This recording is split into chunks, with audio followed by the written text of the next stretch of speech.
When Daniel and Lisa Carter first saw the listing for the house on Oak Hollow Lane, they thought it was a mistake. A 5-bedroom Victorian home, fully furnished, with a massive backyard and a guest house for a price that seemed like a typo. $100,000 for all this? Lisa had said, her eyes wide as she scrolled through the pictures. Daniel smirked. Either it's a scam, or the place is haunted.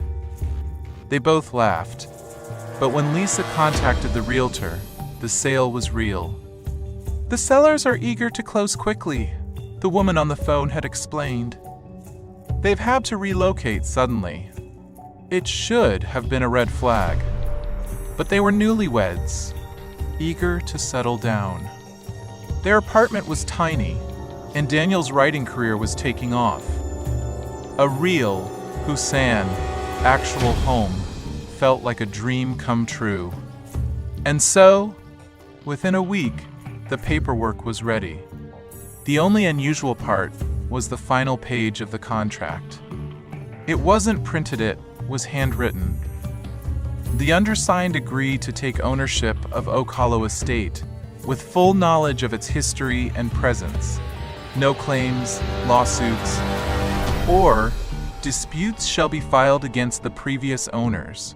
The new residents must understand once the house is taken, it can never be given back. There was no legal jargon, no disclaimers. Just that chilling sentence at the bottom. Lisa hesitated. Why does it say presence? The realtor's smile faltered for just a second. Oh, just old folklore. These historic homes always have stories, you know. Daniel, impatient to move in, grabbed the pen and signed first. Lisa followed, and just like that, the house was theirs. The house smelled like old wood and dust. The floors creaked under their steps, but the space was beautiful. High ceilings, intricate molding, antique chandeliers. It was like stepping into a different era. Lisa ran her hand over the grand staircase railing. This place is incredible. Daniel nodded, but something felt off. The air was heavier inside, thick with something unseen. Maybe it was just his imagination. That night, they drank wine by the fireplace, excitedly planning renovations. By midnight, they climbed into bed, the exhaustion of moving settling in. At 3 a.m., Lisa woke up gasping. She turned toward Daniel, still sound asleep. But the room felt wrong. The air was ice cold. The darkness seemed thicker somehow, like the shadows were pressing in on her. Then she heard it. A whisper. Faint, almost like wind slipping through cracks, but unmistakable. She held her breath. The sound came from the hallway. Slowly, she got out of bed, her heart hammering in her chest. She peeked through the door. The hallway was empty. Then, thump. A single, heavy footstep echoed from the downstairs foyer. Lisa froze. "Daniel?" she whispered, but he didn't stir. She grabbed her phone and turned on the flashlight, stepping into the hall. The old house groaned around her. The silence was suffocating. She crept downstairs, the beam of light shaky in her grip. Nothing moved, but the front door was wide open. Lisa's stomach twisted. They had locked it. She had locked it. Something was wrong. She stepped forward, about to close it, when she saw it. A single, fresh footprint, wet and dark on the wooden floor. It wasn't hers. It wasn't Daniel's. And it led deeper into the house. Lisa's breath hitched. The footprint was wet, dark as if someone had stepped in ink or blood. Her hands trembled as she moved the phone's flashlight across the floor. The print led down the hall, past the kitchen, toward the basement door. She swallowed hard. Something in her gut screamed, "Don't follow it. Just shut the door. Wake Daniel. Leave." But her feet moved anyway. The old wooden boards creaked beneath her as she edged toward the footprint trail. One step. Another. Closer. The basement door was slightly ajar, a black void beyond the threshold. Lisa's fingers tightened around her phone. She lifted the light. The door slammed shut. A breathless, ragged whisper rasped against her ear. "You signed in blood." Lisa shrieked, stumbling back, nearly dropping her phone. Her pulse pounded in her skull. She spun around nothing. Just the empty, silent hallway. Shaking, she bolted upstairs. Daniel was still in bed, undisturbed. Lisa grabbed his arm, shaking him violently. "Daniel, wake up!" He groaned, barely opening his eyes. "What? What's wrong?" "The front door was open, and I heard something. I saw a footprint. There's something in this house." Daniel sighed, rubbing his face. "Lisa, we've had a long day. You're just dreaming. It's an old Husit makes noises."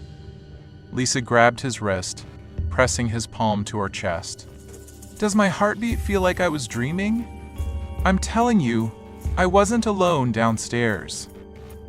Daniel sat up, concern finally flickering across his face. He glanced at the clock. 3:15 a.m. "Fine," he muttered. "I'll check." Lisa clung to his arm as they crept down the stairs. The basement door was shut tight. The footprint was gone. Not smeared, not faded, just vanished. Daniel turned to her, sighing. "See? Nothing."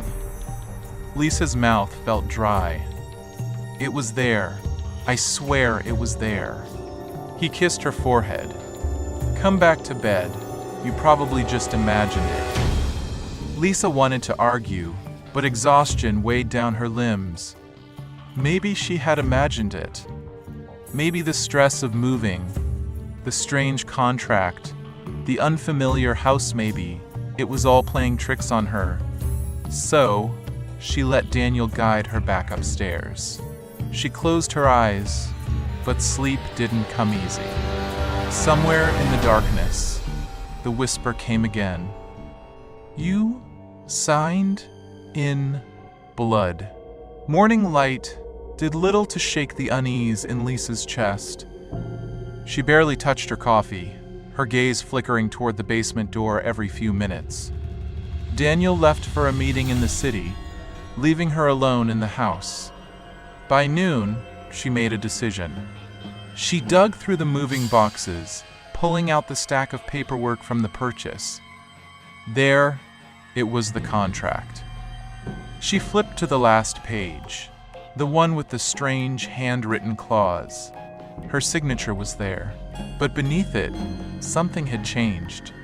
A second signature, one they hadn't written, was scrawled in deep dark ink. Unreadable, uneven, like it had been written with a shaking hand. Lisa's stomach churned. Had the realtor signed it after them? Was this some sort of mistake? Then, she noticed something else.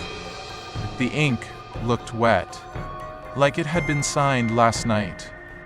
Lisa slammed the folder shut. No, this was ridiculous. This was insane, but she couldn't ignore the chill creeping into her bones. Something about this house was wrong. She needed answers. She grabbed her phone and dialed the realtor. The call rang and rang and rang. No answer. She tried again. This time, the line clicked, but no one spoke. Lisa frowned. Hello? A deep, rasping breath crackled through the speaker. Then, the whisper. You signed in blood. Lisa screamed and threw the phone across the room. The call ended. Her heart thundered in her chest. She knew one thing for certain: they had made a terrible mistake. And now, the house would never let them leave. By the time Daniel came home, Lisa had packed a bag. We have to go, she said the moment he stepped inside. Daniel frowned. Go where? A hotel. Anywhere but here. Something is wrong with this place. He sighed, rubbing his temples. Lisa, come on. This again? Lisa grabbed the contract and shoved it toward him. Look at it. Look at the signature. Daniel hesitated, then took the paper. He stared at it, blinked, then shrugged. I don't see anything. Lisa felt her blood turn to ice. The second signature was gone. Her voice cracked. Daniel, I swear, it was there. Daniel set the paper down gently. I think you're stressed, babe. This house is new, and moving is a lot. Maybe you just need... Bang. A door slammed somewhere upstairs. They both jolted. Lisa's breath hitched. See? Tell me that was the wind. Daniel grabbed a flashlight. Stay here. No way in hell, Lisa muttered, grabbing a knife from the kitchen drawer. They ascended the stairs together, the floorboards groaning under their weight. At the top of the landing, Lisa stopped cold. All the doors to the bedrooms were open. Every single one. Lisa's voice barely came out. Did you open those? Daniel shook his head slowly. Then, down the hall, a shadow moved. Not a trick of the light. Not a reflection. Something tall, thin, watching. Lisa grabbed Daniel's arm, her nails digging into his skin. They turned bolting down the stairs. But the front door wouldn't budge. Lisa yanked on it, her breathing ragged. It's locked. It won't open. Daniel threw his shoulder into it, but the wood didn't even shake. Then footsteps, coming down the stairs. Slow, deliberate. Lisa didn't turn around. She didn't need to.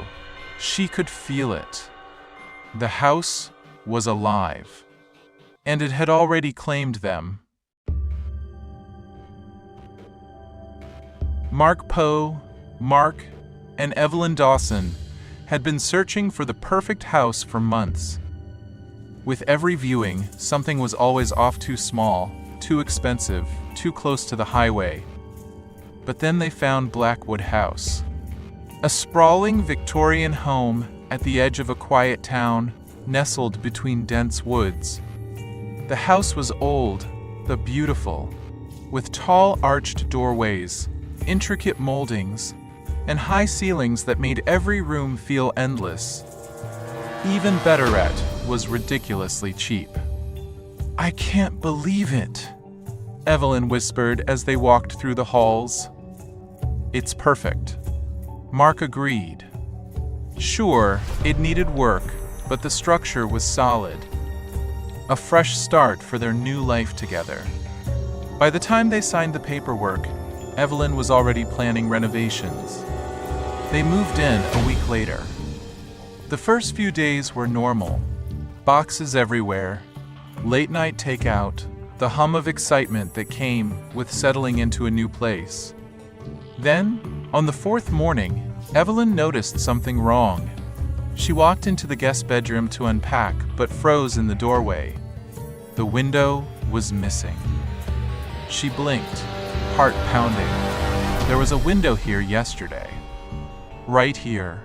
I remember looking out of it, but now, the wall was solid. No sign a window had ever existed. She rubbed her temples. Maybe she was just tired. Maybe she had misremembered. Shaking it off, she continued unpacking. That night, she told Mark. He laughed. Eve, are you sure you didn't imagine it? She frowned. I know there was a window.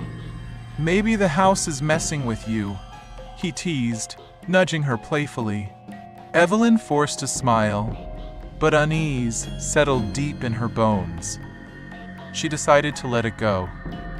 Until the next morning. Because now, the closet was gone too. By the end of the week, Evelyn's sense of reality was unraveling. Rooms were shifting. Walls were moving. One morning, the hallway felt longer. The next, the bathroom door had moved 2 feet to the left. Mark wasn't convinced. You're probably just adjusting to the layout. Mark, the stairs were wider yesterday. Look at them. But to him, everything looked normal. Maybe she was losing it. Maybe stress was making her hallucinate. Then, one night, Mark experienced it too. It was past midnight when Mark woke up, thirsty. He got out of bed and walked to the kitchen, but when he turned to go back upstairs, he froze. The staircase was gone. He stood there, chest rising and falling rapidly. The stairs that led to their bedroom gone. In its place was a solid wall. His stomach twisted. Eve? He called, voice shaking. No answer. He ran his hands over the wall, his breath quickening. It was solid, cold. His heart pounded. Then, from above, he heard footsteps. Slow, heavy, moving across the floor. Mark's throat tightened. Evelyn was upstairs, asleep. Who was walking? He swallowed hard and pressed his ear against the ceiling. The footsteps stopped. Then, something knocked. Not on a door. Not on the walls. It was knocking from inside the ceiling. Mark stumbled back, chest hammering. Then, the staircase was back. Right where it had always been. Mark didn't tell Evelyn. He didn't want to scare her more than she already was. But things got worse. Doors would lead to different rooms than they had the day before. Their bedroom windows sometimes faced the woods, sometimes the street. The basement door appeared where the coat closet used to be. And at night, the footsteps returned. One evening, Evelyn was folding laundry when she heard Mark call from downstairs. Hey, Eve? Come here for a second. She sighed. What is it? No answer. She rolled her eyes and went to the stairwell. Mark? He stood at the bottom, staring up at her. Only something was off. His face was too pale. His eyes were too dark. A sick feeling twisted in her gut. What do you need? She asked slowly. He tilted his head. Come downstairs. Her fingers curled against the railing. Something was wrong. I'll be right down, she lied. His mouth curled into a slow, unnatural smile. Then, without another word, he turned and walked into the basement. But the basement was in the opposite direction. Evelyn's blood ran cold. Because that wasn't Mark. Evelyn ran into the bedroom, locking the door. A minute later, the real Mark came out of the shower, rubbing his hair with a towel. He frowned. Why are you locking the door? Evelyn stared at him. I just saw you downstairs. Mark's expression darkened. What? She swallowed hard. You told me to come downstairs. Then you walked into the basement. His jaw tightened. Eve, I was in the shower. A horrible silence filled the room. Then knock. Knock. Knock. From the other side of the door. They both went rigid. Mark slowly reached for the handle. Evelyn grabbed his wrist. Don't. Her pulse thundered. A shadow slid beneath the door. A whisper seeped through the cracks.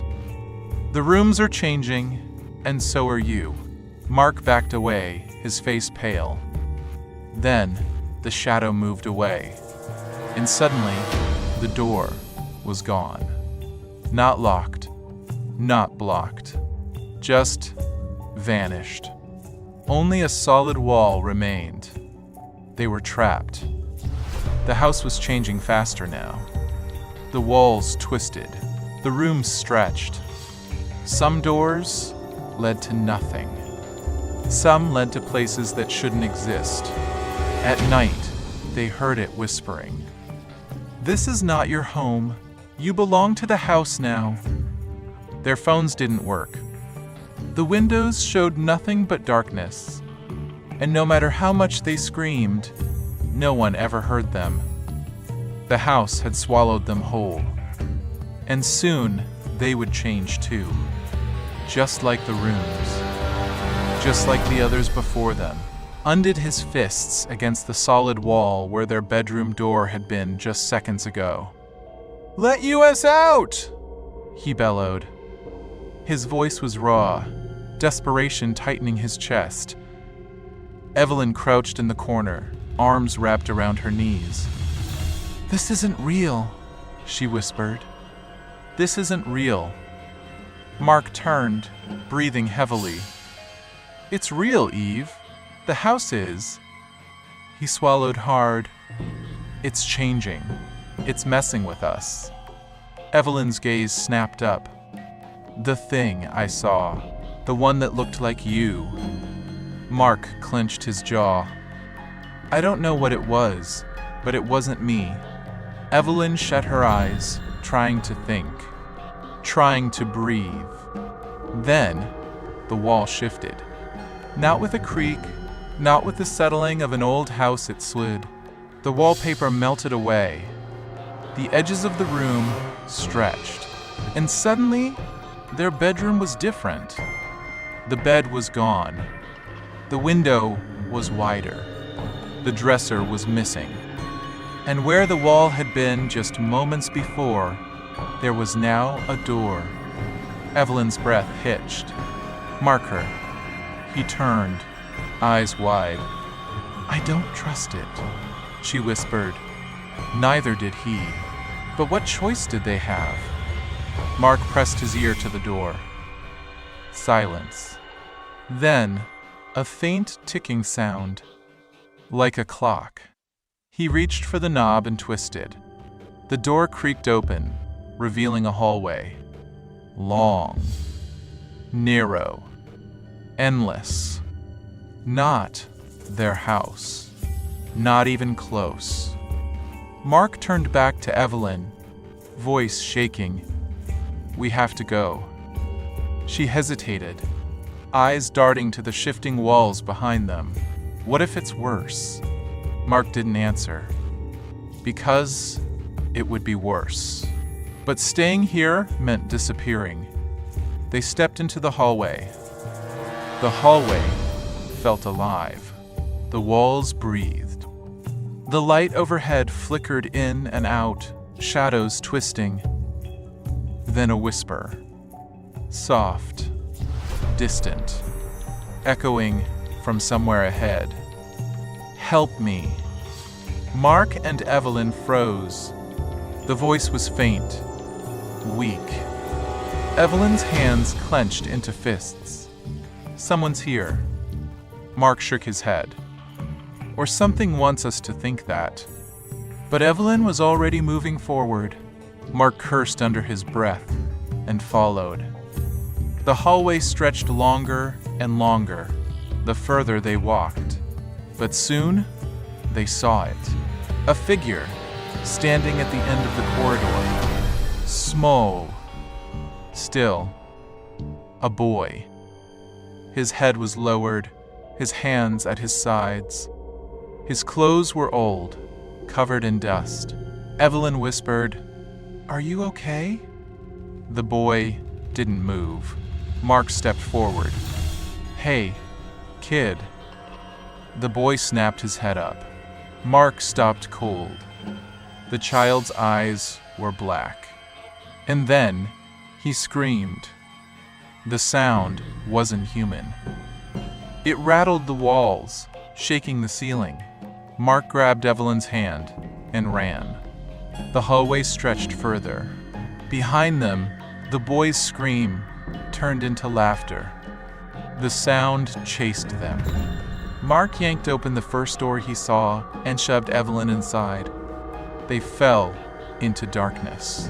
Mark hit the floor hard. Evelyn tumbled beside him, gasping. Then the door slammed shut. A suffocating silence settled over them. Evelyn whispered, "Where are we?" Mark fumbled for his phone, turning on the flashlight. The beam of light cut through the darkness, revealing nothing.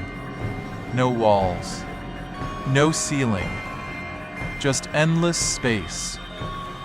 Then the whispers started again. "You don't belong here. You should have never come.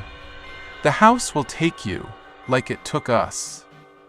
Evelyn clutched Mark's arm. "Who's talking?" Slowly, figures appeared in the dark. Dozens of them. Some missing eyes. Some missing faces. Some were shadows, stretched too thin. They surrounded Mark and Evelyn, whispering in unison. "This house isn't a homa, it's a mouth, and it's already started eating you." Mark grabbed Evelyn's hand. "Run." They sprinted into the darkness. The voices screamed. The floor shifted beneath them. The space collapsed in on itself. Then a door appeared. Mark didn't think. He didn't hesitate. He yanked the handle and threw them through. They hit the floor. But this time, they were back in the house. The furniture was where it should be. The walls were still. The front door was wide open. Evelyn turned to Mark, tears spilling down her face. "It let us go." Mark didn't speak. He didn't trust it. They ran outside, not stopping until they were halfway down the street. They turned back. Blackwood House stood there, silent. Nothing moved. Then the front door slowly creaked shut. Mark took Evelyn's hand. They never looked back again, and neither did the house.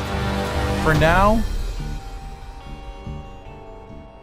the house stood at the end of a quiet cul-de-sac, a two-story colonial with peeling white paint and a porch that sagged slightly in the middle. Jake and Emily had seen dozens of houses before this one, but something about it felt right, and the price was too good to pass up. The real estate agent had been vague about its history. "The previous owners left in a hurry," she had said, flipping through her papers. "Foreclosure, I think." That was fine by Jake. They were here to start over, to put the past behind them. The moment they stepped inside, the house felt strange. It was too quiet. Not the peaceful kind of quiet, but the kind that made your ears ring like the house was holding its breath. They moved in over the weekend. By the time the last box was unpacked, the sun was setting, casting long, twisting shadows through the hallways. Jake wiped sweat from his brow. "Not bad, huh?" Emily gave a small smile. "It still feels weird, but I'm sure it's just new house jitters." That night, They ordered pizza and watched a movie on their mattress since their bed frame hadn't arrived yet. Somewhere around midnight, Emily sat up, her heart pounding. "Did you hear that?" she whispered. Jake blinked groggily. "Hear what?" A thud. Then, another. It was coming from downstairs. Jake frowned. Had someone broken in? Grabbing his phone, he tiptoed toward the staircase. The house was dark. Too dark. He reached the bottom step and listened. Silence. Nothing out of place. Maybe it was just the house settling, he muttered to himself. He turned and froze. The basement door was wide open. He was sure it had been closed before. A rush of cold air spilled up from below. Jake swallowed hard, stepping toward it. "Hello?"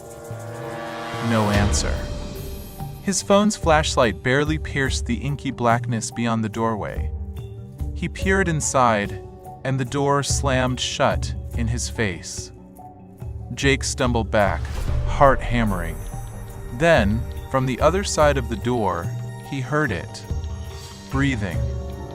Deep. Slow. Right against the wood. He backed away, grabbed Emily, and locked their bedroom door behind them. Neither of them slept that night. The next morning, they brushed it off. "Old houses make noise," Emily reasoned, though she didn't sound convinced. Jake agreed, though a cold pit of unease had settled in his stomach. That night, things got worse. They left the TV remote on the coffee table only, to find it in the kitchen minutes later. Cabinets stood slightly open, even though they swore they had closed them.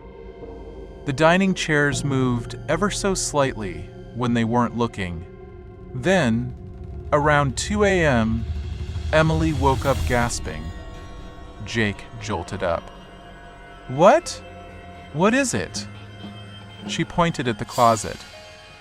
The door was open, wide open, and inside, something shifted. A shape, just barely visible in the darkness. Jake's throat went dry. He fumbled for his phone, shining the flashlight inside nothing. But the air smelled wrong. Damp, rotten. They kept the closet locked after that. Days passed. The feeling of being watched grew stronger. The house wasn't empty. One afternoon, while working from home, Jake heard Emily talking upstairs. He smiled. She was probably on a call, but when he went to check, Emily wasn't on the phone. She was in the bathroom, brushing her hair. Jake felt a chill. "Who were you talking to?" She frowned. "I haven't said a word." A cold weight settled in his chest. He had heard her voice, clear as day, but Emily hadn't spoken. So, who had? By the end of the week, Jake had enough. Whatever was happening in this house, he wanted answers. The basement door still refused to stay closed, and every time they walked past it, both of them felt it, a pull. Like something down there was waiting. That night, armed with a flashlight and a baseball bat, Jake decided to go down. The wooden steps groaned under his weight. The air was thick, heavy, like stepping into a grave. Cobwebs lined the ceiling.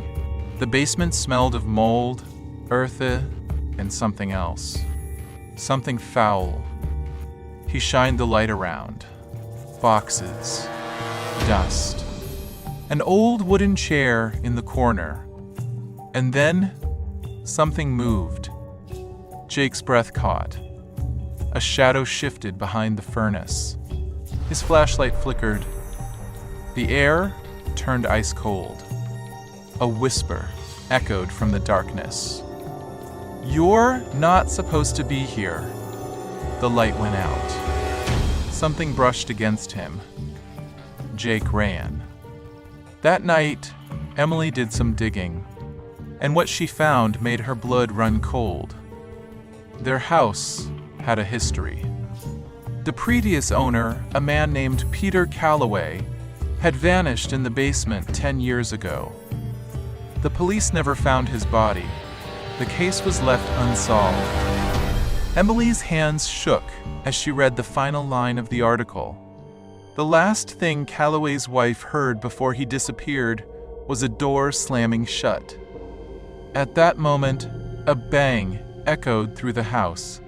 The basement door. Emily and Jake stared at each other. Then, slowly, the door creaked open. Cold air slithered out. And in the darkness beyond, a figure stood, watching. The next morning, they packed their bags. They didn't stay to explain. They didn't care about losing money. They didn't tell the real estate agent what happened.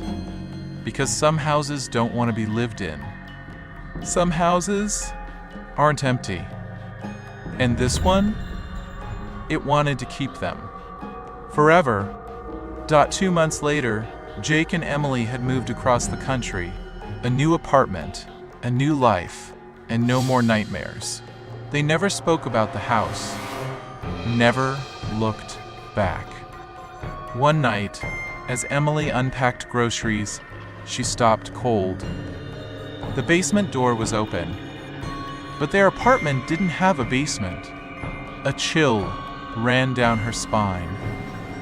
"Jake?" she called. No answer. Her phone buzzed. A new message from Jake. But Jake's phone was on the counter. With shaking hands, she opened the text. It was just a picture of their old house. And in the window, a shadow stood, staring right at her. Then, behind her, the basement door slammed shut. They never left. The house still had them. And it always would. The decision to leave the crowded city behind was easy for Mia and Liam. They had grown tired of the constant noise, the endless traffic, and the suffocating routine.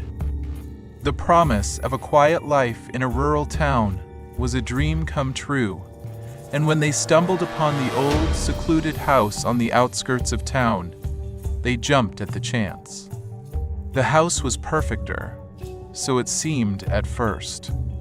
A 2-story Victorian, the kind that looked like it had been plucked from the pages of a fairy tale. The tall, ivy-covered windows, the dark wood floors that creaked with every step, and the fireplace that looked like it had been abandoned for years. It had a certain charm, an eerie beauty that was hard to resist. At first, the house was quiet, too quiet, but that was exactly what Mia and Liam wanted. Peace. As they unpacked their things in the large, dusty living room, Mia couldn't help but feel a twinge of unease. The silence seemed unnatural, as though the house was holding its breath. "This place feels like it's waiting for something," Mia said, glancing around the room. Liam chuckled, clearly not sharing her sentiment. "You're just overthinking it, love. It's a house. Nothing more." But Mia wasn't so sure. There was something about the way the air seemed to shift as soon as the sun dipped below the horizon. Something watching from the shadows. The first night in their new home was when it began. Mia woke to the sound of a soft whisper, faint at first, as if someone was speaking just beyond the walls of their bedroom. Her eyes snapped open. Liam was asleep beside her, breathing softly, oblivious to the sound. The whispers grew louder. She strained her ears, trying to make out the words. It was like a faint murmur, like a group of people whispering in a language she didn't understand. Her heart began to race. She turned toward the walls, her skin crawling as the whispers seemed to grow nearer. They were inside the walls. The house itself was whispering. Liam, She whispered, but when she looked at him, he was still deep in sleep, his face peaceful. Then, in the quiet of the room, she heard it. The faintest sound, like the scratching of nails against wood. The whispers stopped, replaced by a low, guttural creak, as though something heavy was moving behind the walls. She sat up, heart hammering in her chest. Her eyes darted around the room, but there was nothing, just shadows, and the faint moonlight streaming through the windows. The scratching sound came again, louder this time, followed by a soft tap. Mia's breath caught in her throat. It was coming from the wall beside her, the very wall she had been staring at. Her fingers trembled as she reached for the light switch. But when the light flickered on, there was nothing there. The room was silent again, the whispers gone. The following day, Mia couldn't shake the feeling that something was wrong with the house.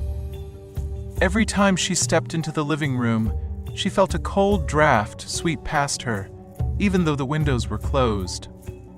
And that persistent whispering, it never seemed to fully leave. Determined to get to the bottom of it, Mia decided to investigate.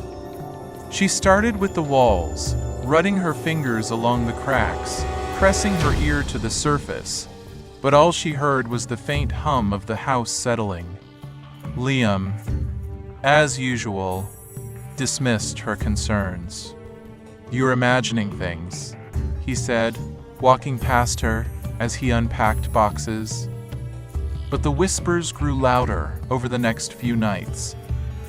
Each time, they seemed to come from a different part of the house, moving through the walls like a hidden entity. Mia felt as though she was being pulled, drawn to them. The house was calling her. One afternoon, when Liam was out, Mia took a flashlight into the basement. It was damp and musty, the air thick with the scent of mildew. The basement was dark, save for the beam of light from her flashlight. She slowly walked along the walls, her breath shallow, the whispers following her down the stairs. Her footsteps echoed through the empty space. Then she saw it. A small door almost hidden behind a stack of old crates. It was half open, a crack of darkness visible beyond. Mia's heart skipped a beat. She knew she shouldn't go in, but her curiosity was overwhelming. She took a deep breath, pushed the door open, and stepped inside. The air inside was colder. The walls were covered in strange, faded symbols, carved deep into the wood, and the whispers, they grew louder, clearer, now a chorus of voices that seemed to be chanting in unison. "Mia Meal." She stumbled back, her flashlight flickering. She turned to run, but the door slammed shut behind her with a deafening crash. Her heart pounded in her chest. She pressed her hands against the door, trying to open it, but it wouldn't budge. She was trapped. The whispers were now a full-fledged screeching, filling the small room, rattling her bones. The walls themselves seemed to pulse, the symbols glowing faintly, as if they were alive. Then, a figure appeared. A shadow, tall and slender, standing at the far corner of the room. It was half-formed, its face obscured by darkness. "Mia," it whispered again, its voice rasping, cold. The figure took a step toward her, and Mia froze. The thing moved, slowly, deliberately, as if savoring her fear. She could feel its breath on her neck as it reached for her, its fingers like ice, grazing her skin. The whispers rose to a deafening crescendo. Suddenly, the door burst open. Liam stood there, his eyes wide with shock. He grabbed Mia by the arm, pulling her from the room, but the whispering followed them, an unrelenting presence that didn't fade. They didn't sleep that night. Mia's mind raced. Was the house alive? Was it haunted? She tried to explain to Liam, but he couldn't understand. He didn't hear the whispers. He didn't feel the presence that was always there. Over the next few days, Mia did her best to ignore the whispers, to pretend that everything was normal. But each time she closed her eyes, she could hear the faint murmurs in the walls. They weren't going to stop. Finally, one night, as the whispers reached a fever pitch, Mia made a decision. She would leave. She would leave the house behind, no matter the cost. She woke Liam, packed her bags, and forced him to come with her. They fled the house, never looking back. But as they drove away, Mia caught a glimpse in the rearview mirror. The house was still there and the lights inside flickered on and off like a warning. And somewhere, in the distance, she swore she heard the whispers again.